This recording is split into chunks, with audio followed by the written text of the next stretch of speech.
today մենք այսօր մատ աջաբ podcast guest ունենք Sev Ohanian, big time producer, big time writer, big in the movie industry. He's coming to this Eshikurox podcast. I'm so fucking nervous. I don't know what it is. Yes, chama na vesin ksins yes gjvelem. Hit the bass.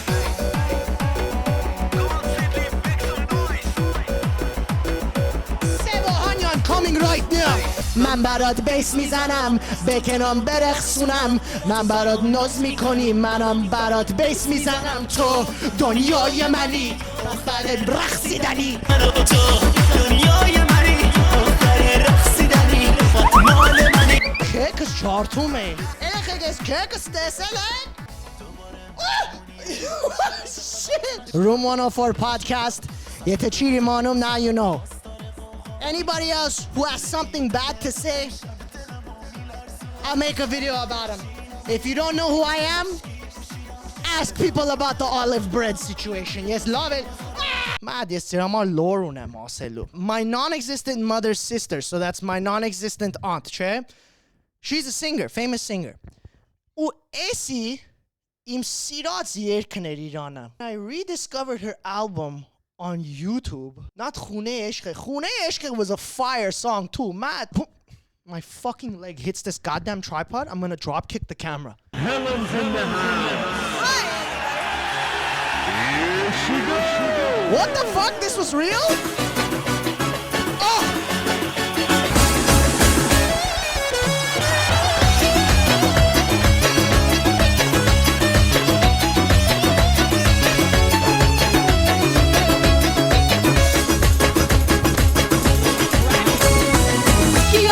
قشنگه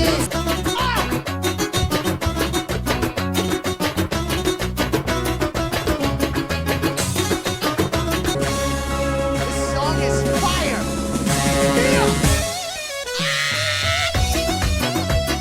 Even though my mom doesn't exist, her sister made some fire fucking songs. Baba Sev, hurry up. Yes, I'm spasum karting churelam. Shit, let me go and fix my hair.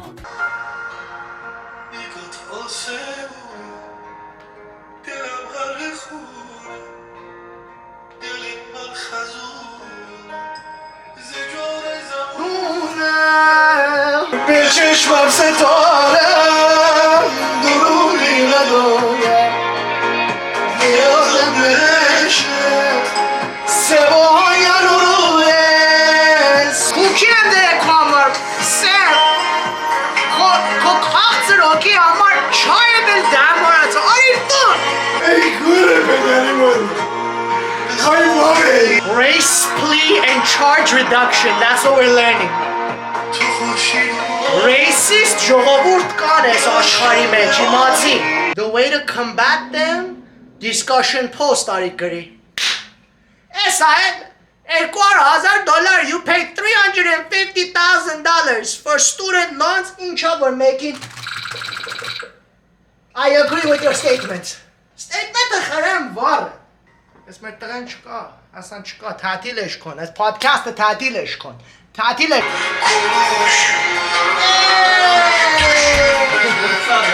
What's up, man? Hey, Skotun, you know what I wanted to do originally? Comernes. I was gonna order kebab kuvide. We were gonna eat. Bro, swear to God.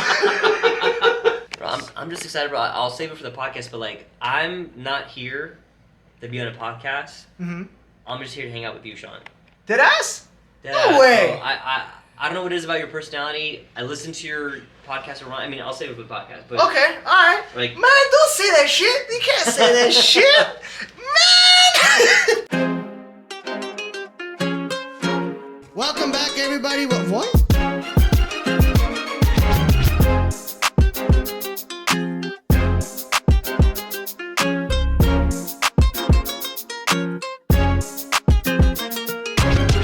Welcome. Oh, shit. What's going on? It was still going. I thought the song was over.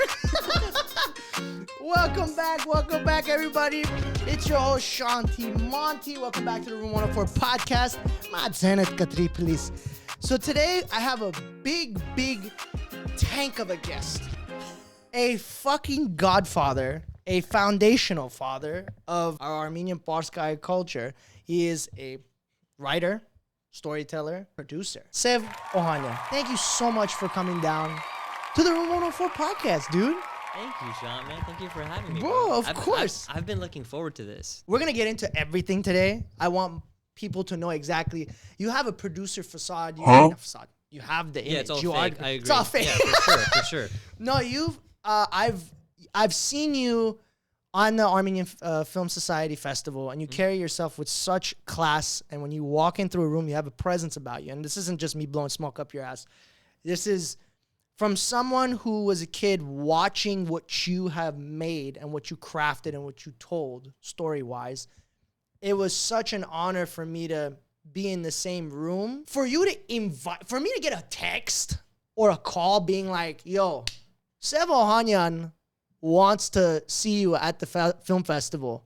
Oh, he watched your video and he thinks you're funny as hell. Come. This is true. Boy, I tell him, Matt, do you see that couch back there? I do. I'm gonna give you some lore behind how. Mad, let's say, bear with me for a second. This whole episode will be dedicated to you. I just want to get this part out. September 22. Yes, nստել եմ ընդ հավ ու փլավ եմ ուտում. Վարդիկովս բաց, and I had a tank top on, and I was sitting on this couch at crisp 2:30 in the afternoon. I get a text from our friend, your student, right? Because you taught him at USC, correct? Ryan? Ryan texts me and goes, hey, Shant, what are you doing? I said, yes, what's up? I even have the text threads. I'll put it in post. You're kidding me. I still have it. And he goes, Sev wants to meet you at the Armenian Film Festival. I threw my phone. What? I put my plates on the ground. I immediately called my dad. I said, Bob, millionaire producer in the Asmari wants to meet me, dog. I got up. I was like, blasted some Future. I blasted some Kendrick Lamar, and I was jumping up in the air for like 20 minutes. That's crazy, man. You don't know how impactful you were to me, and I never met you. Wow. That was the craziest thing ever. Wow, that's crazy to hear. I know we talked about this off camera, but this is your home. This is the boon. People come here and they just talk and have a great time. That's amazing. Okay. I can't wait, bro. So I wanna get into really the beginning and then kind of work our way towards where you're at now. Ambition is a very different term for a lot of people in any industry, especially in the industry that you have been blossoming in. Was production always the avenue that you wanted to stick to, or was it something that, because usually you hear acting and directing as the louder dominant voices whenever we talk about ambition and following their dreams. Was production always your angle? That's a great question, man. So when you say production, like what I'm hearing is like was producing. Yes. Because there's a slight difference of production. That's what I mean. Producing, Yeah. But I fell in love with storytelling, honestly similar to you, which was with books. Right. When I was very young, my mother took me and my sister to the local public library, very young, and she would force us to get the maximum allowable number of books, take them home, read them, rinse and repeat. And at first, it was somewhat of a chore, you know, because like what 6-year-old or 7-year-old wants to just read books, play video games, and go ride your bike. But it worked. I fell in love with storytelling. I love reading. I was a voracious reader. And I was the guy that would be like sneaking books where I shouldn't be reading them and things like that. Oh, interesting. Okay. And growing up, I was like, I want to be an author. I want to tell stories.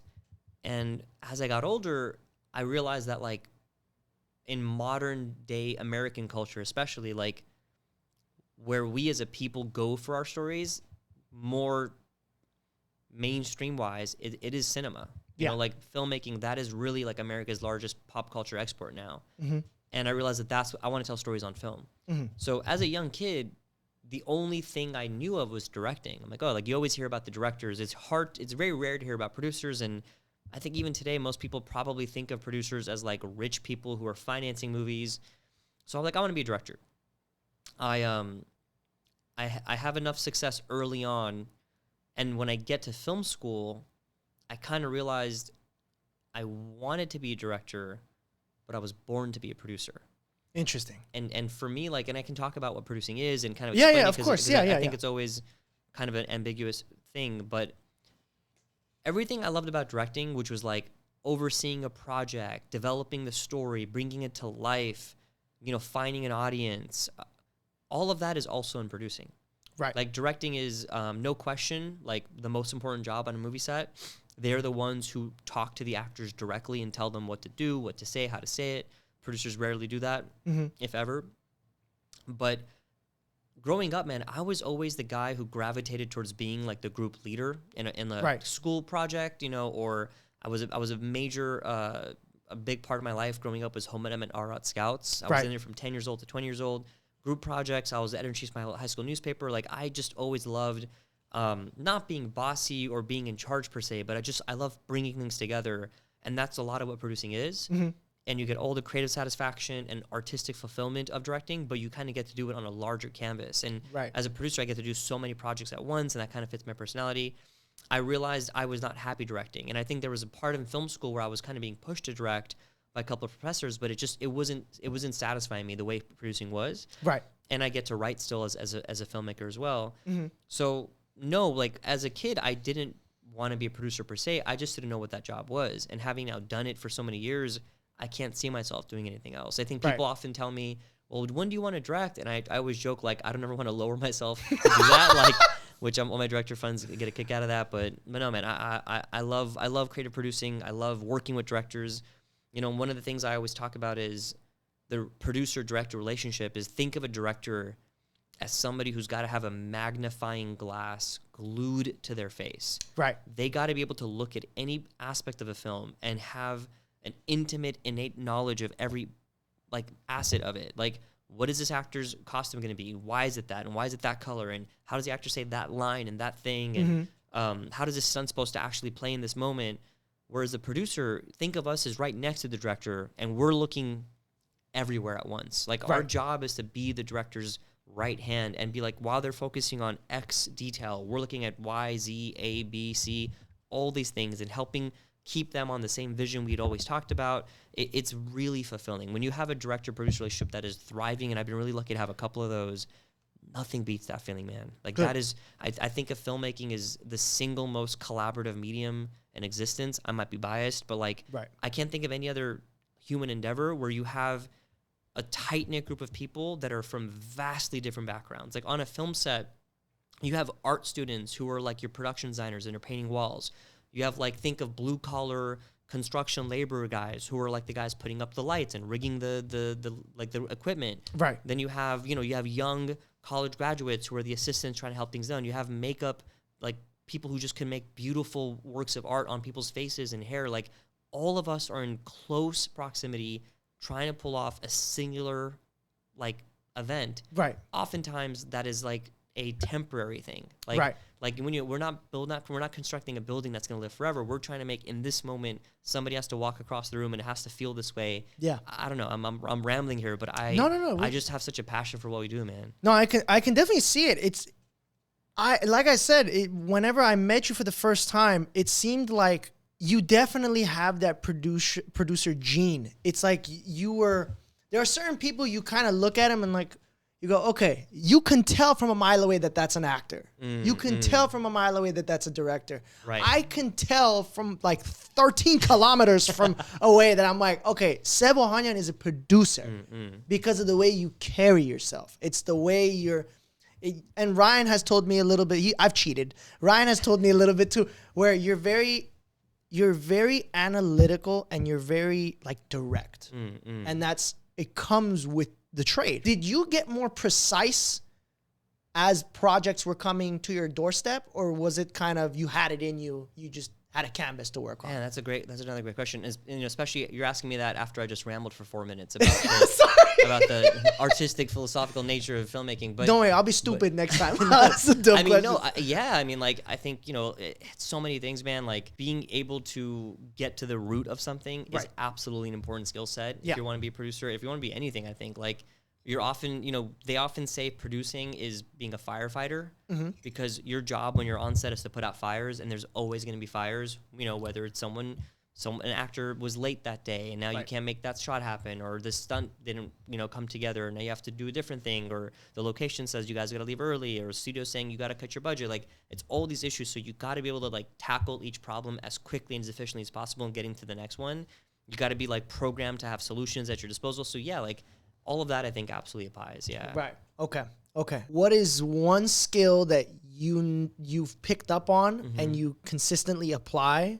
And what's something that you really want to attain, but that's been a difficulty for you? That's great questions, bro. Sorry, these are just coming to me right now. I was looking forward to coming today and just like having fun with bullshitting. you, bro. No, I gotta be. I will definitely answer that question. Okay. But Sean, I gotta say, bro, we're like jumping the gun. We got to talk about how we even know of each other, because you said you're right. I'm so you sorry. said all these kind things about me, and you're not giving me a chance to reciprocate. Oh yeah, no, go ahead. So we have a mutual friend. Yes. Ryan Ibrahimian. Yes. Shout out Ryan. Man, like so many things to talk about. But Ryan is a guy who I met when he was he's actually lives right around the corner from my parents' house in Glendale. Oh wow. And when I was making my first movie, My Big Fat Armenian Family, I don't know how it happened. Someone was like, hey, like there's this family nearby. Basically, my dad and I were running around town selling tickets to this movie. Right. My dad just happened to know all these people, and he's like, hey, like there's a family nearby. They want to buy a bunch of tickets. Let's go and, show them respect. Yeah. And we open the door. We go to this house, and there's this really cute, sweet kid. It's Ryan. He's like, I don't know how many years younger than me. He's like maybe 8 years younger than me. I'm not sure. But he was so sweet. He was like, oh, I can't wait to see your movie, man. Like, I'm a big fan. I was like, oh, how sweet. And, talked to him for a little bit. We always kept in touch via, like, Facebook or MySpace or Instagram, whatever it was. Lo and behold, many, many years later, I'm teaching at USC as an adjunct professor. Ryan walks in my class, and he's one of my students, and I was so unhappy about that. Really? Because I'm like, bro, man, like, he's like, how am I gonna be professional, relationship with this guy? Oh, okay. And Okay. I'm like, he's also probably not gonna be all that great. But bro, Ryan was amazing. Right. He was such a great student in my class. Yeah. Such a hardworking guy, had great instincts, amazing personality. He has a quality that I value more than any freaking quality. And we just kept in touch. And then around the time of the early lockdown, he was making these incredible videos. Yeah. And I was just like loving them, bro. I would come home late after night at work. I watch something on TV to like, escape and relax and have fun. And it wouldn't entertain me nearly as much as Ryan's 5-minute Instagram videos. Yeah. And as we were just getting to talk to each other and we were having that 15-year anniversary screening of My Big Fat Family, I don't know how it happened, but he's like, oh, I got a buddy, Sean. You got to see his videos too. And I'm like, okay, cool. Like, it'll be just another guy like doing cool Armenian sketch comedy. And bro, your stuff, Sean, it is on a different level, my guy. Like, I want to write a dissertation about how funny you are. Like, get out of here, bro. It's like your reactions, your body language. It's also the writing. We just watched one of your videos just now. And I couldn't believe the sophisticated nature of it. And like, I could just feel like, oh, this guy, I remember being telling around, I'm like, oh, who the hell is this guy? And it's not like I live in a cave. I watch a lot of stuff. I'm seeing it all. Yeah. I hadn't seen your stuff. And I'm just like, yo, I could feel this guy is just inherently hilarious. Bro. And I was like, yo, please bring him to this movie. I want to meet him. And I met you in person, and I just was like dazzled, bro. I'm like, oh, these guys just got you got a great persona, a great aura about yourself. And I was like, oh, I want to do your thing. And I'm like, and Ryan's like, oh, I was on his podcast episode. You should watch. And I was like, oh, cool. Like, everyone's got a podcast. I'm going to watch this thing. It'll be boring as hell. I watched it on like 3x speed. And I was delighted. I'm like, yo, it's really funny. Like, and you have, like, it feels talking to you, like, I'm Barska High, like you. And like, I just feel a sense of like familial, like connection to you. Thank you. And, we've always talked about doing an episode together. And I've been looking forward to this, bro. Really? Like I'm really lucky that I have a movie coming out that I'm really fortunate to have been a part of and all these cool things. And we're going to Mexico next week. We're going to go to New York. We're going to go to London, doing all sorts of press and red carpets and all this stuff. Nice. I'm not looking forward to that, Sean. What? I'm looking forward to this. Like, this is, but then the problem is we start and you're asking me all these like boring questions, academic, like, what is the nature of producing? Like, what did you learn about? I'm like, bro, I thought we were going to hear, like, I want to hear you talk Bar Sky accents to me, man. Like, I can keep doing the like PhD thing if you want. No, but listen, that was the quality that I learned about producing. Is that what I signed up for, bro? Like, what's going on? No, you didn't sign up, bro. It's just because you gotta understand from where I'm coming from. Because again, this is all new to me. Like, this is all, I'm just hearing this in real time. And when I say you were such a pinnacle of my childhood and man, for culture too, my big fat Armenian family, I never saw it. My cousins, when I was like 7, 8, 9, 10, they would come and go, Arbeli boy, yes man. Like, they would walk in and just say it, and I was confused. I'm like, what? Are they on crack? Like, I couldn't understand. Dumiasa, the clips started coming out. The short clips, the promo clips of, it was the kitchen scene when the mom first time gets revealed. Like, that took me out, and I was looking for it. Oh, man. But I remember in Glendale, that water store, I didn't try Juri Khanuta. Water Next store? to, you know how Hyatt will come up with a business for anything. Where is this going? It was a water tank store. Like at the Like a fish tank? No, Oh, like like drinking water. Drinking water. Okay. So there was a store, it had the movie poster. You're kidding. Plastered. And I have that deep ingrained in my brain. That's right. A lot of Armenian businesses were doing that at the time. That's They right. were, because they were selling your DVDs. That's crazy. And I never got a chance to get it. So I never got a chance to watch it. So I waited years until y'all released it on YouTube. Oh, man, that's right. That's right. Mm-hmm. I sat there on you guys released it in 2021. Sorry, I'm weird with memory. I have specific. It was 2021. I think it was on a Sunday, late Sunday, 6 p.m., 5 p.m. I saw it. I'm like, there's no fucking way. They put it? Click that bitch as fast as I think I got a virus after I clicked that shit.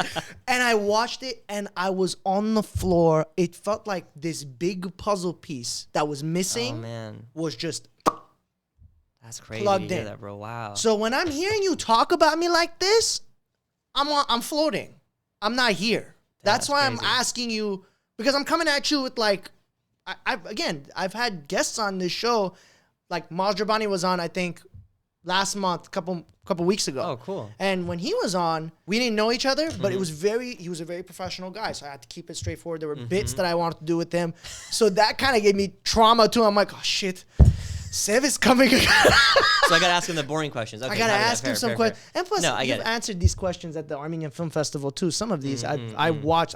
If you didn't know, I was sitting there glued, listening to everything that you were saying when you were on stage. I was like, this is someone that I hope to God I would work with. Oh, that's so kind of you to Down say. the I don't future. remember what we talked about that day, but that's amazing. It was yeah. more about it was about the writing. It was about the writing process. It was about the filming process. There was also, during the night shoot, you had troubles with that. The woman who had a gun pulled on me. Yes, by yes. the Santa Clarita Police Department. Okay. Yes. Yep, we talked about that. Yeah, you talked about it on stage, which was right. crazy. And this was all But bro, can I be honest with you, man? Like absolutely. So I made that movie when I was like, I wrote it when I was like 20 or 19, shot when I was 20. It came out right when I turned 21. And I didn't know at the time what was going to happen. I did not have a business plan. I had no projections.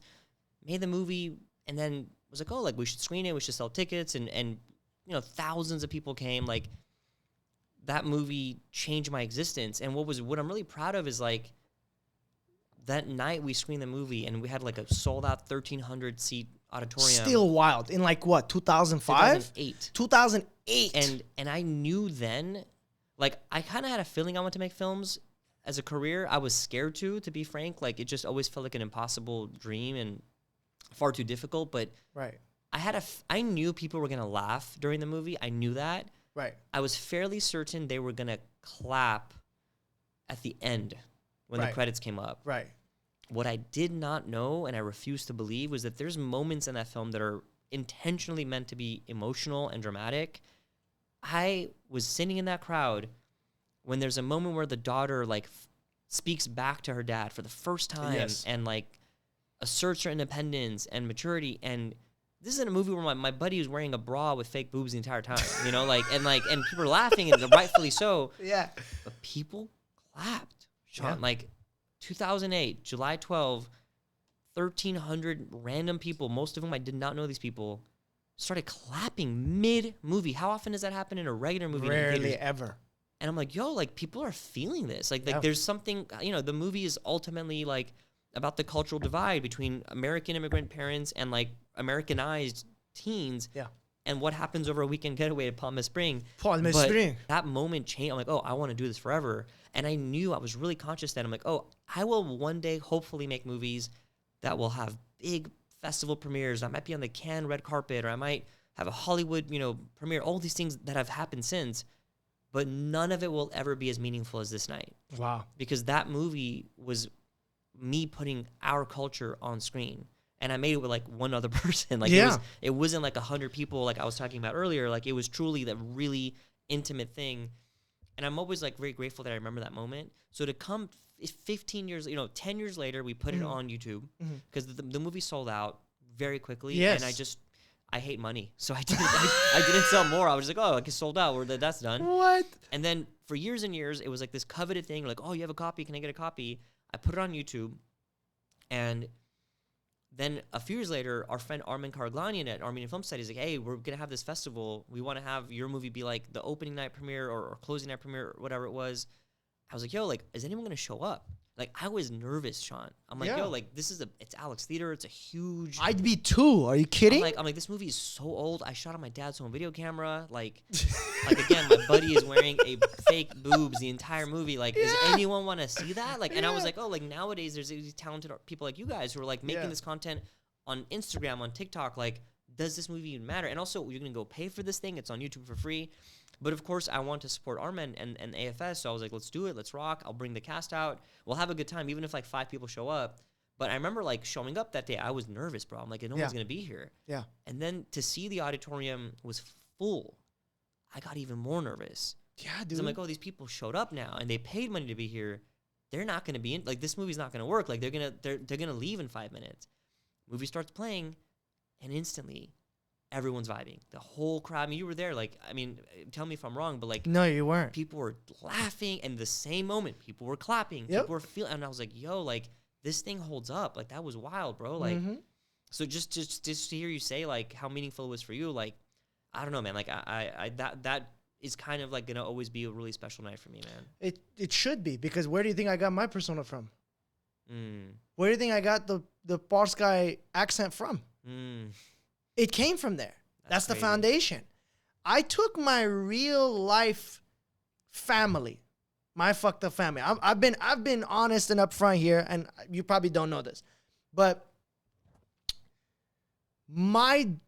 outside of everybody else in my family, it's just me and my dad that are left. Everyone else, they're on their own. So what I always cherish when I watch that movie were those moments when we were all together from my mom's side or my dad's side, and I would pick up on certain things that were central themes in the movie. I would see it, like patterns of behavior. I'd see it from my mom's side. My uncle would say something stupid. My grandma would say something different. And I picked up on it, and I was like, let me just put this in the skit. I didn't think about it. It was just, it was like instinct. When you were showing me the video again that we made, the COVID video, I told you there was no preparation for it. I'm being honest with you. No lines. I didn't sit there and like plan. I just went in the shower, did son's part first, because it's just easy. It's all reactions. What are you doing? Quick. And then dad's, I just went with it. Off the dome. Just whatever I can find, whatever I can feel in that moment. And then it was just that joke. Like that. Has anyone said that to you? No. Like, that's wild to me, Sean, bro. That's wild. No, bro. it just clicked. That's so funny. But that came and it feels real. It feels authentic. Right? But I can never see that. So when I hear someone else tell me, because I'll be honest with you, when I watch my own shit, I don't look at it from a lens of like, oh, I did this was fun. I just do it and I let it go. Right, and I wait for someone else. If they like it, they vibe with it, cool. And then when they tell me, that video still holds up. There are people who like watch it still and they go like, they quote me. It's comedy, bro. Yeah. And they quote me, I'm like, are you on crack, bro? It's 2025. Go get a job. Why are you watching my shit?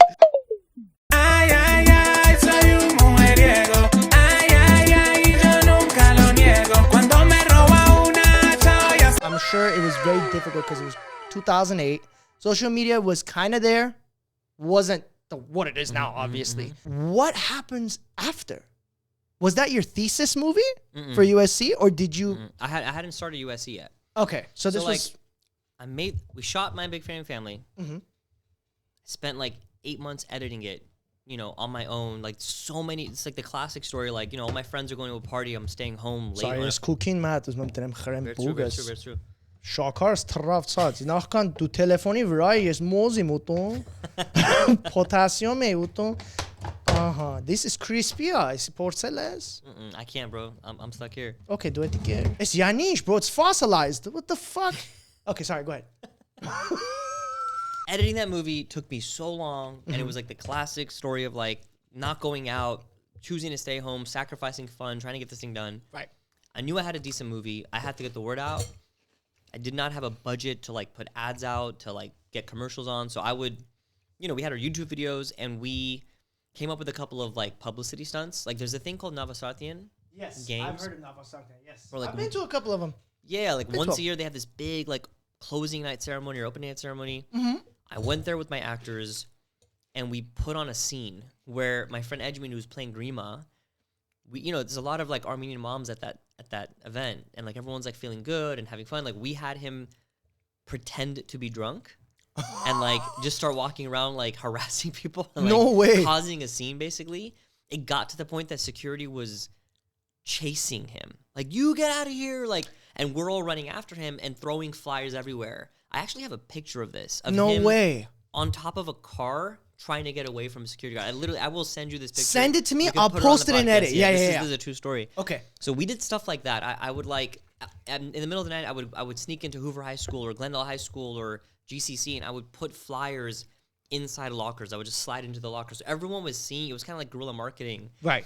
And then all the Armenian stores, like shout out to my dad, he just kind of knew everybody. We would go around, we put up posters, we put up flyers. It just like was kind of getting the word out. But the truth is, bro, like our community is starved for this kind of content. You know, It like I is. think growing up, like if there was an Armenian movie, like I can't even think of that being a thing, but it would have been like an artistic, It was always like like that. boring-ish, Yes. like historical, Yes. old, Yeah. or it would be like a soap opera, or it would Yeah. be some kind of like Haikakan singer kind of thing. Yeah. We were like, you know, what we had made was something that was very commercial and popcorn and for general audiences. So I do think people responded to that. Yeah. So we value tradition so much. We put that on such a high pedestal that sometimes we deem it as cringe to kind of move to a different avenue. And that's to our benefit. It's beautiful because you get such amazing art.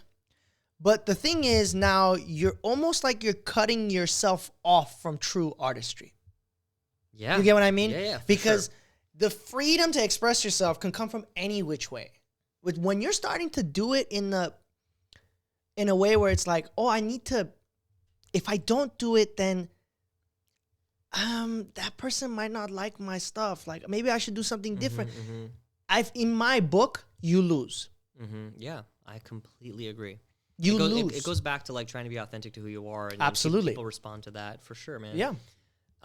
Look, man, for me, like I had this sad thing where like everything for me was about whether or not I would get into USC film school. I see. It's like it was my dream. Like that's the #1 film school in the world. If I get in, it somewhat guarantees I can have a career in this. If I had not gone into USC, Right. I told myself I'll just keep making more Armenian movies.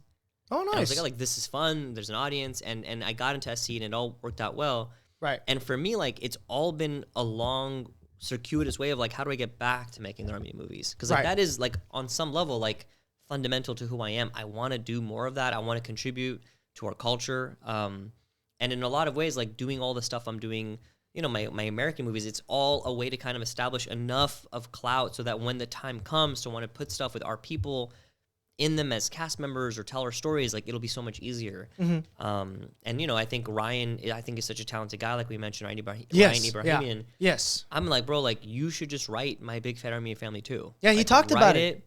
He Yeah. talked about it on the second episode. He I'm was like, talking oh, about it. I haven't watched that episode. Yeah. I was like, you write it. I'll pay for it fully. I will support you in every step of the way. I'll help you write the story, but you make it yours. We'll put it together. We can make it this thing so nice, so fun. And I'm really rooting for it, man. Like Yeah. I can't wait to do that. Yeah. And And I can't wait for you to be in it listen. and pay you nothing. Just do it for free. Listen, man, I'll do it for the art. I'll do it. So how does it feel that your next door neighbor is not taking on something that was so valuable to you. It was your passion project. It was your baby. How does it feel knowing that somebody like him, who has the vision, who has the talent, who has the skill set, he's going to carry that on? It feels amazing. It actually, he sent me first act a couple days ago to read. And I was like, I can't wait to read it. Like, he finished Act 1? Act 1, yeah. It's No only way. taken him 4 years. It's not like he's a quick writer. No, like Ryan Shutara, bro. Ryan Kokubes, bro. Merong, poravo. That kid is so talented. And, Yeah, he and is. knowing him as a little neighbor kid, and then my student, and then he's like this talented guy. He's an amazing editor. Like, Yeah.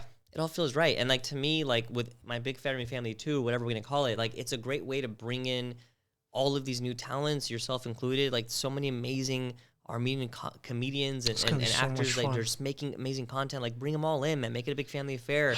But the thing that has to happen first is Ryan's got to write the script. He's got to finish it. Yeah, we've talked about it a couple times.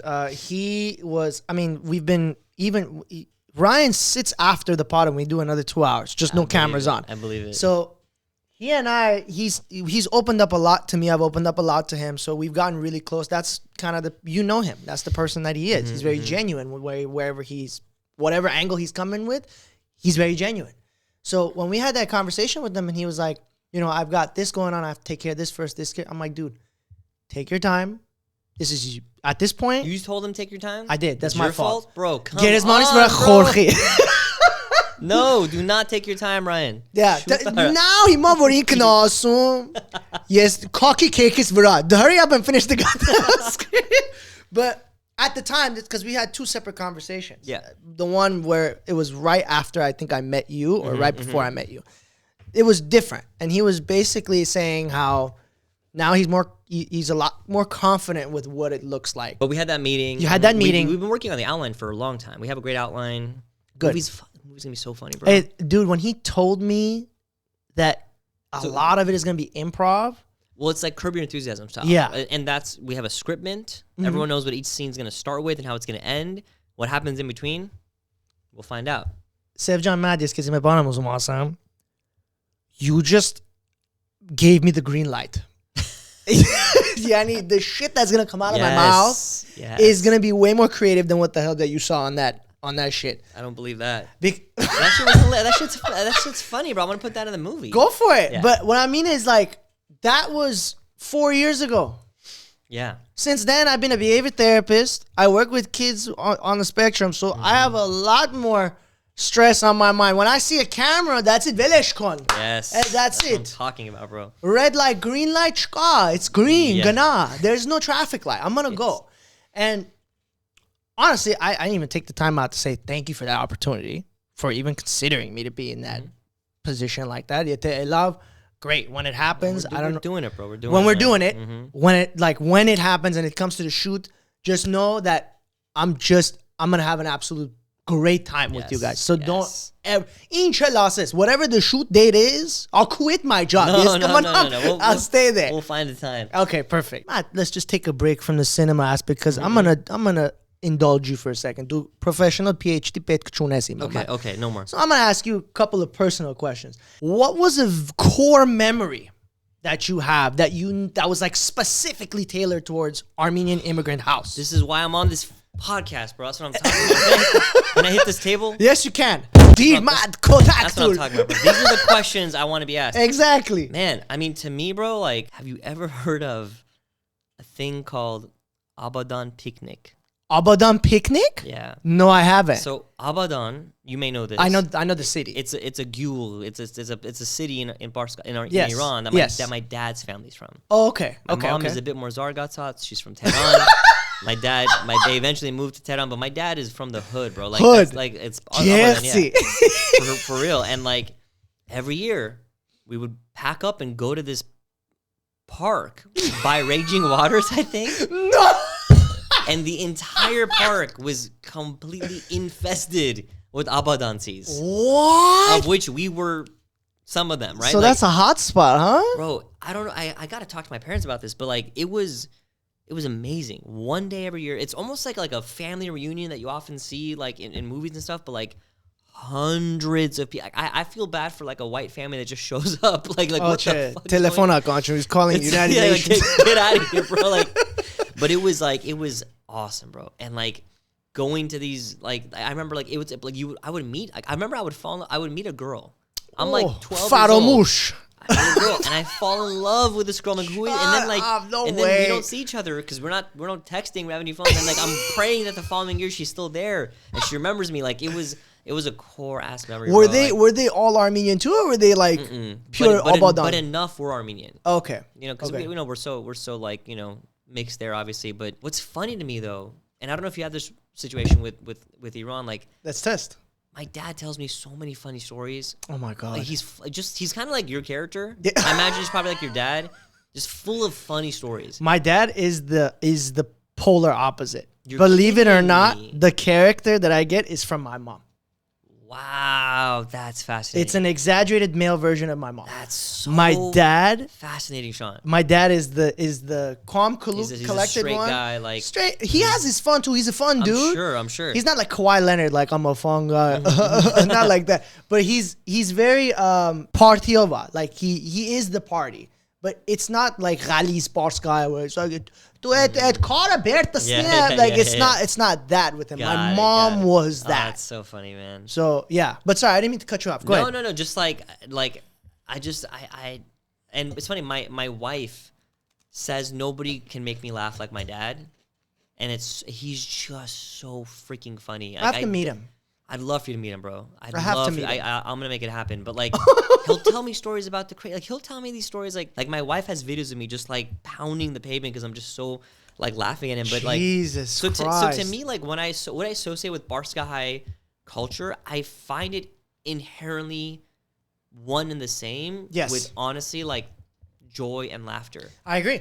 I really do, man. We're good storytellers. Yeah. If you see, because Barska Highs, I always say, have the craziest side quests. Side quests. Like in a main video game, you got the main objective, right? They're only doing side quests. Barska Highs just do side quests. Oh man, we have to go to work tomorrow. It's like, what? What are you talking about? My grandpa had a Bon. He was a barber, so he had his own barbershop. So I grew up in a barbershop. Okay. So when I grew up in a barbershop, my mom was also a hairstylist. She learned how to cut hair too. My grandpa, his whole life is a side quest.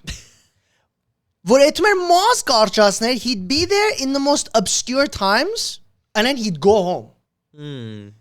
10 to 1 p.m. 11:30 a.m. to 12:30 etmirtun. Sometimes he'd be there 6 a.m. 10:30 arabat etmirtun. This guy he had his own like circadian rhythm, his own compass. He'd come home and he's digging. Oh my God. Why are they always digging, bro? This guy was... Yes. I loved how random we are. Yeah. Did you have this? Let me ask you this. Do you have any relatives outside in Europe? I did. Germania? I was born in Germania. Oh, you were? Mm-hmm. There's two words I've always associated and I get PTSD. There's two words. Autriche. Yes. When I hear Autriche. Yes. When I hear Autriche, immediate panic attack. Yes. And not Berlin. What's the other one? There's a village, but there's another one. Munich. Yeah. Oh my. I would get gifts. Yeah, Autriche, yeah, bro. I would get gifts like random. I don't know what's going on in Europe. I have a photo and I saved it just for this occasion. Vili Hoparas. Right? From my mom's side. This is how random they are. Christmas, Gali said, I would just say, give me money. Yeah. They did the opposite of what I asked them. Of course. Just clothes. Mm-hmm. Not just regular clothes. They didn't give a fuck about my size. I was 8 years old. Look at me, bro. I look like Pablo Escobar's private detail. Where's the other photo? But Sean, you know what's crazy on this thing, bro? That today is what people are wearing, bro. You're right. That's the look in the red carpets, bro. Red carpet has a fucking shit stain on my collar. Hesa mad kids tutskata. Shit stain. Hesa, you'll see what I'm talking about in a second. Look at what the hell is on my... what is that? It's yani chi. What is that? It Hanukkah whenever like guests are coming and there's that floral pattern. Yes. That's on my fucking neck. That's incredible. That's not Ed Hardy. That's Shed Hardy. That's so funny, bro. That's amazing. My mom would be like, Ari Etang, did you shop at Marshall's for clothes? Of course. Did you shop at Ross too? Yes. We were too broke for Ross. Oh, My no. mom were like, let's go Marshall's. Es kake var all was 4 sizes large. That's a 4XL. Looks great. I felt like such a gangster. Yeah, Everyone's I wearing can like see it. I look at your Armani face, suits. yeah. Bro, I was absolutely You're heavon. also holding your friend in a dominant way, like you're asserting your alpha nature. Yeah, right? I see. I love. Oh, look at the watch. This too, bro. watch, guess where that was from? Dollar Tree. Oh man, it looks great. It looks But great. it was literally like a tire plastic band. Gish says, I look like Orbel. Yes, Orbel. Was that his name? Was that Orbel. Yeah, Orbel. Orbel. It's gangster. It's gangster. Yes, Gish. I look just like him. I had my hair, bro, was so long in high school. Like people don't realize this about me. I had like long, like my You had long, like ponytail long, or like longer than that? like Jesus long. Bro. No like, way. Yeah, like my like prom picture is like I look like I'm a 1980s like coke dealer. I might send that Shut to you up. because that's what this making me think of these eras. Look at this shit, man. Who is this white kid, bro? Like, look at him, dude. Wow, I was fat here too. I was love it, man. chubby. Did you have any female friends? Not at the time. That's gangster. These were my first few videos. This love was like, what? I think it was, 2015. This was when I had a different alias. You're kidding? Mm-hmm. Who's that? Persian Prodigy. That's so funny. And it was all Persian stuff. Like today's word of the day, nugget chicken. And it's like chicken nuggets. Yes. And then I would change it. Like this is when the Persian dad kicked in. And then, this was just more of great. that. Did you get any of those gifts too when you were younger?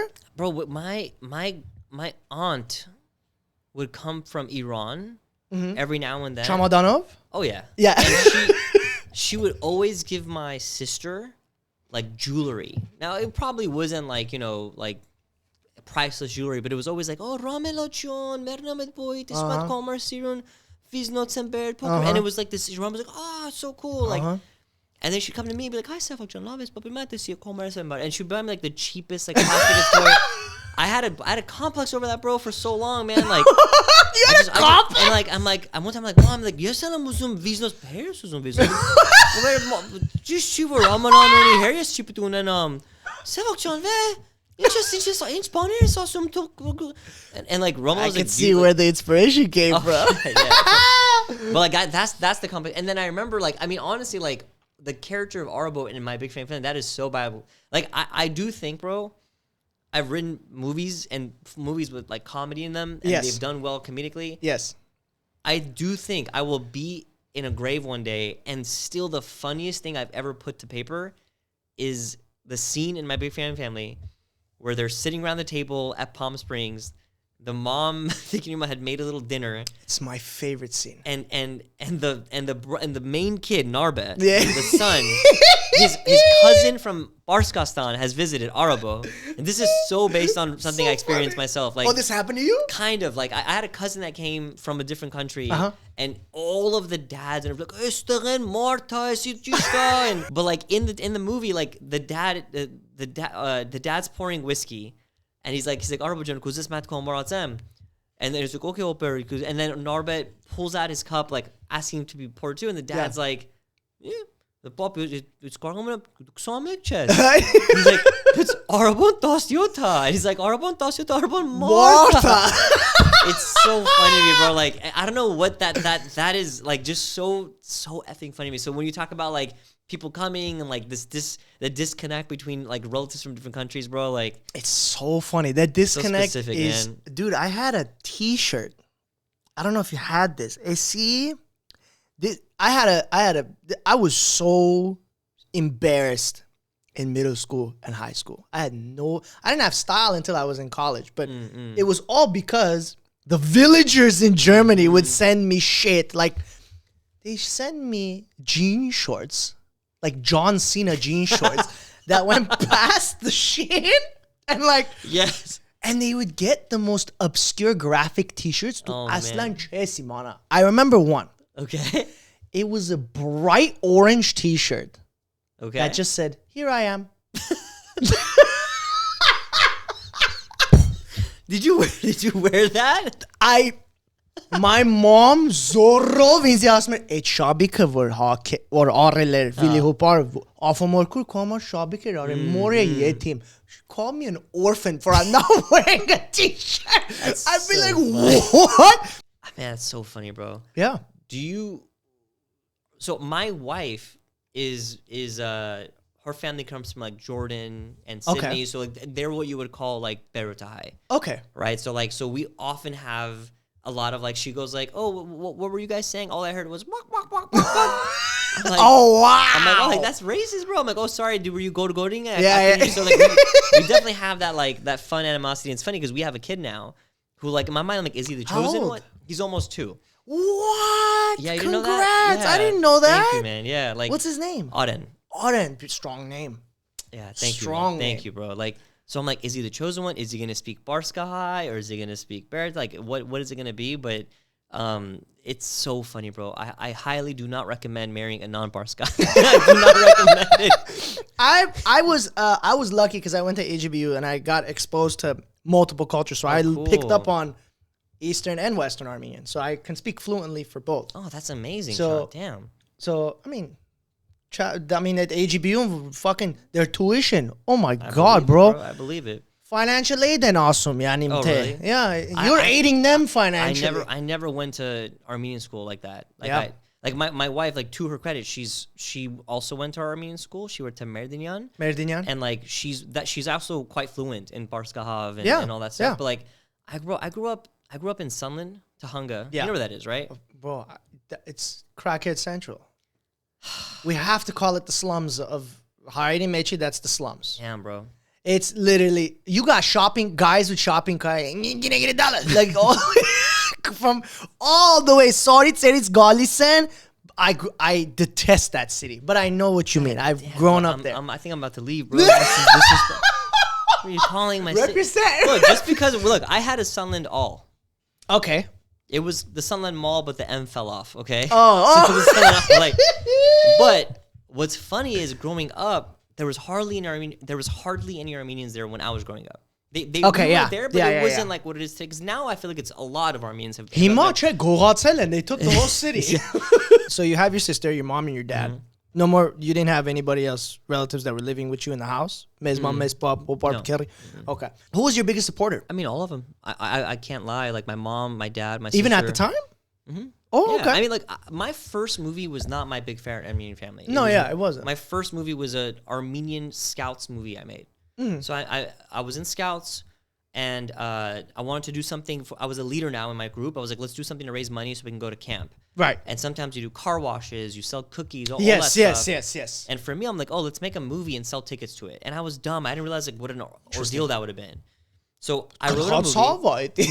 For real, bro. I wrote a movie called The Hartzakum. Okay. The Hartzakum, which means the attack. The attack. Or the raid. It's a story about a group of Armenian kids in this camp, and in real life we would do these camps and we would all attack each other. Right. Like, oh, that guy's they're camping this weekend. Let's go in the middle of the night and spray paint their shoes and I see. stuff like that. Mm-hmm. In this story, the leaders have to leave that night due to an emergency, and they leave the one kid in charge who has just become promoted to being a leader, and he's in charge. He's like a 14-year-old in charge of all these 12-year-olds. And it's chaos because they don't respect him, they don't trust him. But it just so happens that evening they get attacked by these other leaders from another group who want to like destroy them. They're going to spray paint them and all the things you can think of, and whipped cream and stuff like that. That movie, we made it, and we sold tickets, and we had a premiere, and we got money, and we were able to go to camp with it. But the truth is, that movie, one of the characters who's like in the whole movie, like trying to attack these kids, the whole time there's a running joke where his dad keeps calling him, and he's saying "Narbe vortares," He's like, oh, Papa, Bonnie Orbetunam, studying Manu, blah, blah, blah. After the movie ends, the credits roll. Then there's an after credit scene when Narbeck goes home. We see the next morning, he goes home and his dad's waiting for him. Jeez. And this is what my big family started from. It was this after credit scene of that other movie. Oh, wow. So if you've obviously seen the movie. Yeah. It's based on these 2 shorts. One of the shorts is the ending credit scene of that movie. And that's what launched my career. I want to transition into some of your American movies. Let's do it. Out of film school, I was a co-producer on a movie called Fruitvale Station by Ryan Coogler. Yes. He was a fellow student of mine at USC. He graduated from He was your SC. student? Sorry, I should say fellow student. Like we Okay. were students at Yeah. the same Got it. time, Okay. And when I was about to graduate, he called me saying, I got this movie set up, got it financed, got real producers, and he wanted to bring on other people to be his producers. Like people have his back. He'd heard good things about me from fellow students, fellow professors, and I read the script. I loved it. I moved up to the Bay Area in Oakland, and I got a chance to work on this movie. It was a low-budget, independent movie. And usually people finish film school and kind of work as an assistant, or they work their way up, or they do short films. Right out the gate, I was involved in a major movie.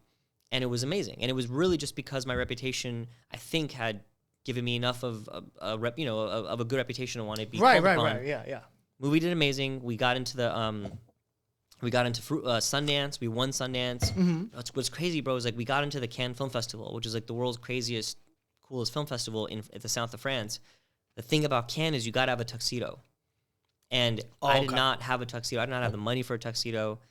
What I did, though, is I went to a local Armenian-owned tuxedo store, and I asked the guy, I'm like, hey, can I shoot some commercials for you? In return, will you give me a free tuxedo? And the guy said yes. And I did it. I shot those commercials. I got a tuxedo, and it didn't fit me all that great, but I went to Cannes. I'm on the red carpet, with this tuxedo. What's wild, bro, is last week I spoke at this event at the Armenian Professional Society. This girl comes up to me. She's like, yo, did you shoot commercials for my dad? I was like, what? She's like, that was my dad's store. Like, what? She's like, the fact that he helped you out. I don't know. It was wild, bro. Like, I got to go see this guy. But what an interesting. It really is a small world. Yeah, and it warms my heart that like I wore an Armenian guy's like tuxedo like at this festival. That's always been in the back of my mind when if I ever got to a point when the right opportunity hit me and I got to really pursue something that this is all I want to do. Just being straight up with you. This is all I want to do. This podcast is my baby. This wasn't here before. We have like technical difficulties all the time. It happens. But for me, skits have always been thing. That's why I've always tried to find an avenue, a pathway, so I can learn how to be better as a performer and an entertainer. And I've always thought in the back of my mind, when I make it, not if, when. Yeah. Because I genuinely don't know. Because it's all about the right time, right opportunity, bum. You know this. When I make it, the first thing I'm putting on at any festival, I'm going to an Armenian tailor and I'm getting my suit, concept, whatever it is, I want it to be made by an Armenian man. Hell yes. Whether that's material from Armenia that he's using, I want to represent what my last name represents. I love that, bro. So when I walk into a festival and I walk into a venue, or hopefully when we have when the movie comes out, I will have that suit prepared by then, so that I can at least say, hey, I've accomplished a lot.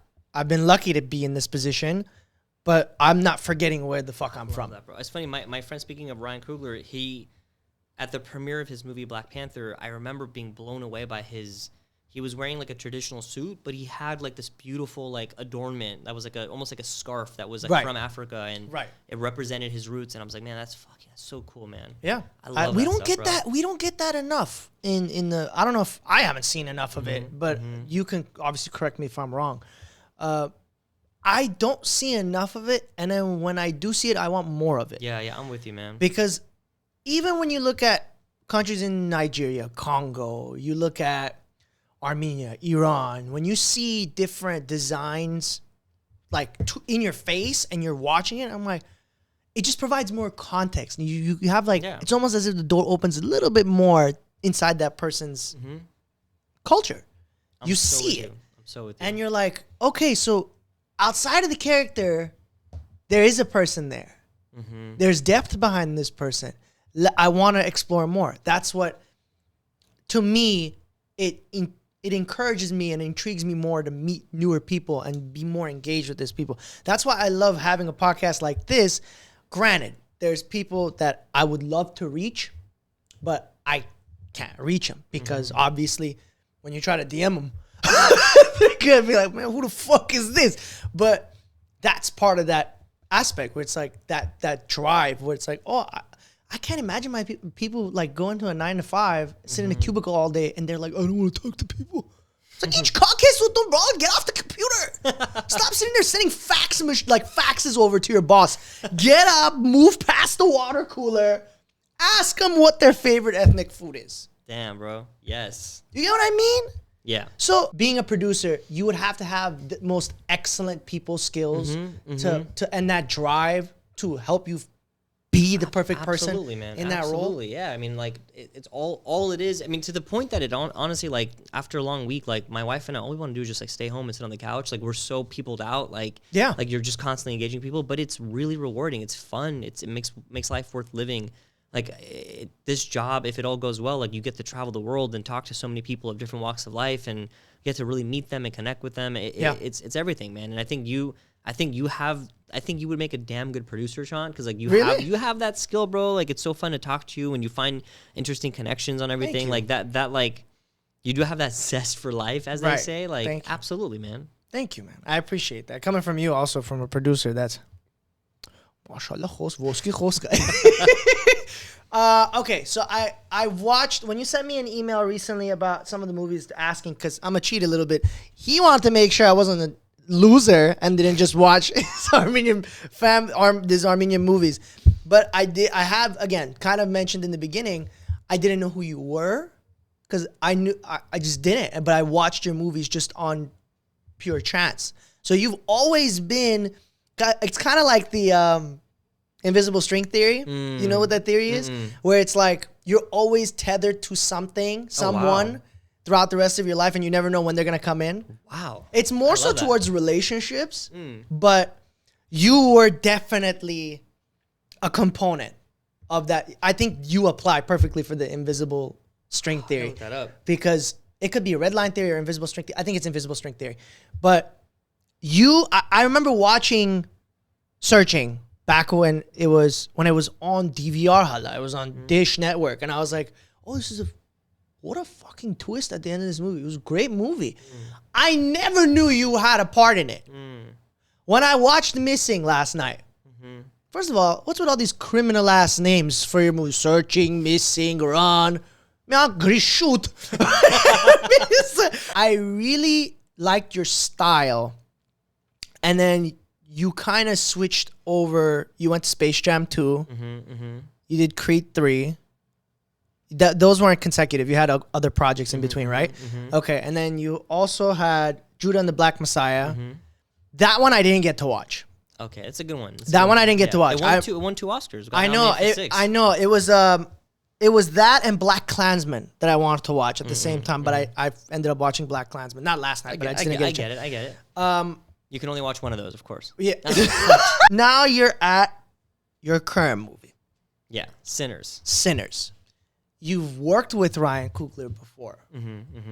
You've known Ryan Coogler, obviously, throughout your academic career. I mean, you can come up with so many, but what's one thing that screams and stands out at you as one of the most rewarding experiences that you've had working with a guy like that? I mean, Brian is, bro, when I met him in film school, like, you just knew he was going to be a generational talent. Right. I don't know sports too well, but, like, I feel like he's the equivalent of, like, a Kobe Bryant. Really? Like, he's just so good effortlessly at doing this thing. And having gotten this privilege of getting to work with them and be up close with him, and we have a company together now, he and I and our partner Zinzi Kugler, it's so fun because to see, like, it's really just hard work. Yeah. Like, people like him make it look so easy almost from the outside, but he is the hardest working person I know. Every minute of every day of his life, if it's not with his family and kids who he loves, but, like, it is dedicated to his craft. He doesn't sleep when he needs to. He's an incredible multitasker when he needs to be, but he just lives this shit, bro.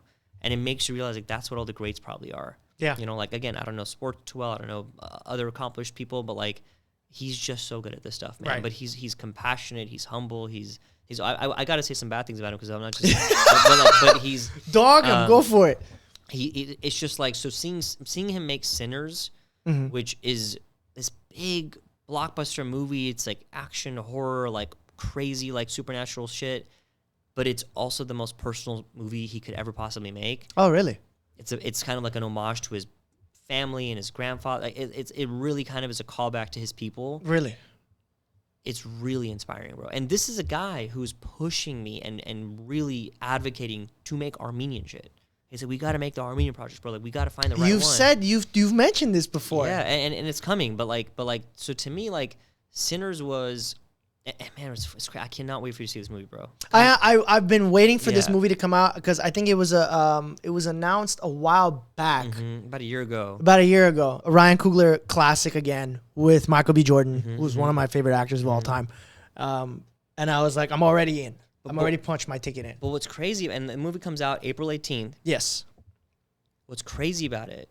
It's set in the 1930s Mississippi, but that shit so speaks to me as an Armenian. And I can't spoil it for you because it really has to do with the ending of the movie. Right. But like when I read the script, bro, and I was maybe the second person ever to read the script, I'm like, I understand this shit. It literally, the movie I think speaks to the Armenian concept of kef. Got it. Like the idea of like hajuik, of like enjoying life, not because of shit to celebrate, but rather because shit sometimes isn't good. And you have to enjoy it. You have to make the most of it. You got to be free, even if it's for a few hours. And I relate to that, bro, as a people, man. Yeah. I think like we talk about Armenians, like we love to drink, we love to eat, we love to party, we love to dance, like, and you feel that. And I think, sadly, some of that stuff is directly correlated and inversely correlated to the shit that we've been through as a people. Yeah. 100 years ago. Yeah. 3 years ago. Today. So to me, like, that's what makes Sinners deeply personal to me as an Armenian. Like, it really speaks to that. And then I cannot wait for you to see it in a few weeks because I'm so curious if you'll feel the same. Yeah, I will definitely, when I see it, I'll even send you an email. I won't shoot you a text because you don't like texts. I'll send you an email. But, yeah, I really want to see that movie. It's coming out, you said April 18th. April 18th, man. Theaters everywhere.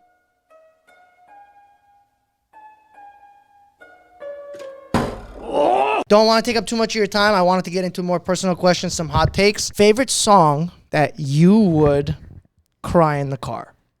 Oh my God. 2. This is... Why am I even answering this, bro? Oh, no, you have to. I should just leave. No, you have to answer this one. There's a band called Death Cab for Cutie. You've never heard of them? What the... Okay, I got to find this one. We have to find this one. There's a song they have called Transatlanticism. Skitrim kargonum spell on it. Transatlantic. Okay, so Matt, let me type it up because I'm gonna play it too on here just to. Oh my God! Why am I here? We're gonna play it too. We're gonna put you on blast too. Okay, perfect. What was it called again? What was it called? Bro, I didn't sign any release. I'm out, bro. Nice. It's contract and I'm staying. It was Mr. Matt Storagres. Okay, so what was it again? So the song's name is Transatlanticism. Trans? ATL. Asian. I could have just done it here. I'm a dumbass. Okay, let me just do it on here. Transatlantis. And then, yeah, there you go. First one. Death Cab for Cutie. This one? I can't believe we're doing this, bro. Yeah, we are doing this. I did not agree to this. It's okay. There's like, there is a positive one coming. Don't worry. Come on, bitch. I hate this shit. I hate zazvumam. I oshkis karogana is fucking internet. Chalatsas. 8 minutes long. It's dardarit meches when you listen to this song.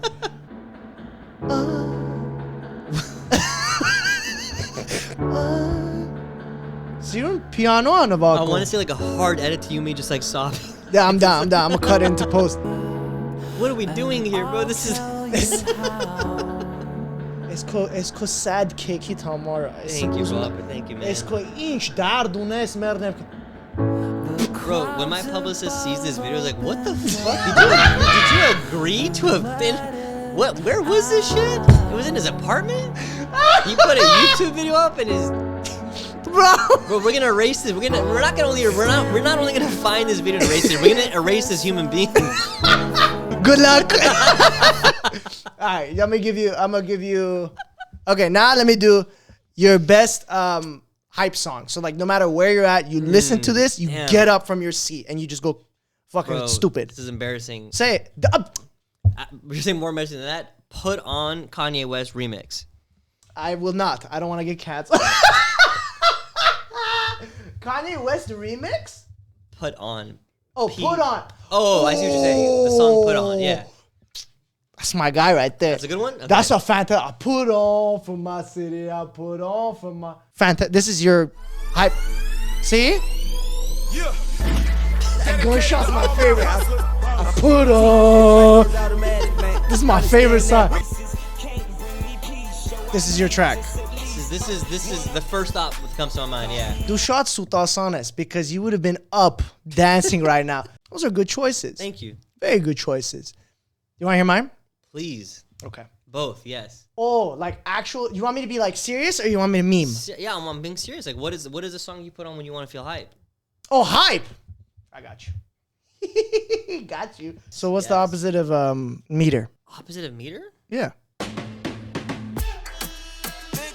You don't know what the opposite of meter is? Listen, he'll tell you right now.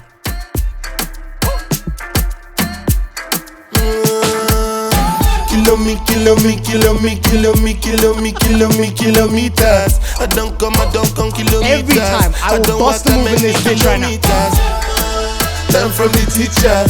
I don't take for the games in the pizzas. I decide bad mind. Oh my god, this song is the best. Do you want to hear the dad or we're ending it off here? I want to hear the dad. Have you heard this? Mm-mm. You haven't heard this? I'm not sure if I have. Oh my god. Tory Lanez is my favorite artist. Top 3. I left my love at your place today. We're so young for this. I don't know if I can get a little bit more. No. How would you let me know? I can't say heartbreak for love so long. Yeah, baby, would you let me know? Cause I'm still stuck on you. How would you? You have fun? Bro, that's amazing. I want to say from the bottom of my heart, thank you so much for taking the time out of your day to come into my house, do the Room 104 podcast. You are automatically in the Hall of Fame in our episodes. Too kind, bro. You can come anytime you want. Whenever you're outside of press releases and whatever, you just want to come in and just have fun. Yes. No more PhD talk. None of that bullshit. Yes, no more. Can we just do it without the podcast? Yeah, just fucking whatever. I'm cool with that too. We could do that too. I'm just trying to meet your dad, bro. That's really that's the the goal here, you're bro. not the only one, and you will definitely meet him sooner or later. Yes. But yeah, you're always welcome. Obviously, would you want to come down here again? Yeah, of course. Okay, perfect. But So will this cake be back here? yeah, Okay, I'm in. and I'll probably put this in glass and so put it on the wall. But I'm super excited for what's to come for you and for us too. Yes. And I would love to have you on anytime you want. Whenever you want, you knock on this door. Kotuna. Thank you, man. I really appreciate it. Thank you so much, Thank Sev you so John. much. We're going to sign off. So do you have any socials that you want to plug in? Anything else you want to plug in? Sinners, April 18th. Sinners, that's the one, man. Sinners, April 18th in theaters. I promise you will love this film. Perfect. You are. One last question. Do you like tea or coffee? Coffee. Coffee. Shit. That's the wrong answer. You took a gamble on That's that the one. wrong answer. Thank you so much, Sev. This has been the Room 104 podcast with your host, Shanti Monty and Sev Ohanian. Thank you. I love you so much, Sev. I'll see you next time. I'll see y'all next time. We out. Bye.